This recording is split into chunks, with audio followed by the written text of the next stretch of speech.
So we apparently don't really need a president. I'll get to that in a moment. But first, there was a time, when visitors to New York by car or plane or ship, they'd be welcomed by the sight of the Empire State Building, rising more than 1,400 feet above Midtown Manhattan. It was unmistakable in its size, in its prominence, in its design. It was a singular achievement, grand and unique. Even from miles away, the sight of its spire heralded your arrival in a place that was truly special. It was a symbol of America herself. Today, however, as the towers along Billionaires Row and what they call Hudson Yards reach higher and new clusters of buildings rise above the bedrock, the Empire State Building is increasingly lost in a sea of less inspired architecture, overtaken, if not by height, but by the crowding out of steel and glass around it. The American presidency was once like that Empire State Building. Among the three co-equal branches of government, one reached a little higher in the minds of Americans as a symbol of our republic. The individual who had the honor to serve in that post would be a guardian of our Constitution, embody the strength and the values of the nation. But no more. Now we've reached that moment that our founders feared the most, and it's been coming for decades. That moment when the elected president is less relevant than the unelected apparatus of the central government, crowded out by the seemingly untamable machinery of the state.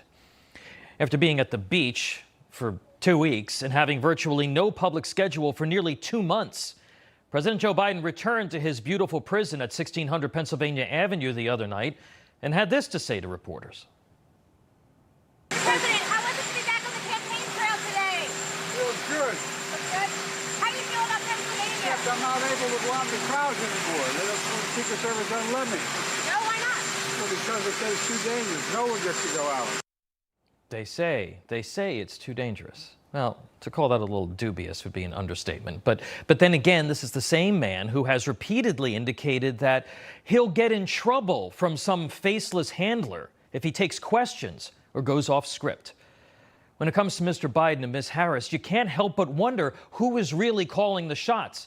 Over the last number of weeks, more and more Americans have rightly wondered who's really running the country.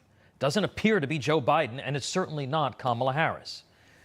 The intentional shelving of Mr. Biden isn't just a brazen political maneuver. It's a powerful statement about the unbridled extra-constitutional power of the executive branch.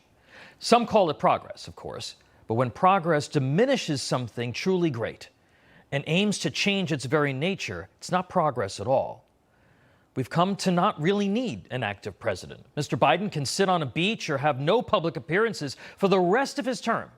He can nap in the White House residence in the afternoons and turn in for the night at 8 p.m. while Ms. Harris campaigns without any real responsibility. The political apparatchiks and the layers of bureaucracy will just kind of run things. Like the Empire State Building, the presidency is still among the greatest of structures, but its impact has been diminished by public employee unions, career bureaucrats, and individuals with more money, more power, and more influence. There's a reason why the idea of Donald Trump enlisting the assistance of Elon Musk in breaking the government censorship complex and bringing innovation and efficiencies to Washington is so intriguing right now. There's a reason why draining the swamp and closing government departments are frequent campaign promises on the right. Our founders were wary of a government that would devolve into authoritarianism. Abraham Lincoln encapsulated their vision as a government of the people, by the people, and for the people in the Gettysburg Address. There has never been a vision of an America that included hundreds of executive branch departments and agencies and offices and commissions. So many, in fact, it is virtually impossible to ascertain the exact number. The natural results of this massive expansion under mostly Democrat presidents going back to Woodrow Wilson is a lack of accountability and transparency, massive increases in the need for federal taxation, and the diminishing of the power of elected officials. With all that comes abuses of power, the extortion of states to conform to Washington's whims, and the evisceration of basic constitutional freedoms. We also know that Russian, Chinese, and other enemy operatives have been infiltrating our sprawling, shadowy executive branch apparatus since the 1930s. It's safe to say they're still there, influencing policy and transmitting information to their masters overseas. Today's operatives likely make Alger Hiss look like an amateur. Perhaps it is this, that Joe Biden's failed presidency has succeeded in making clearer than ever before. That for all the pomp and circumstance that remain, the unelected have more authority and have become more essential than the elected. Time is short to even attempt to wrest control back. The chief executive lost, diminished, or irrelevant isn't just a characteristic of this administration. It's become a dangerous norm that must be broken.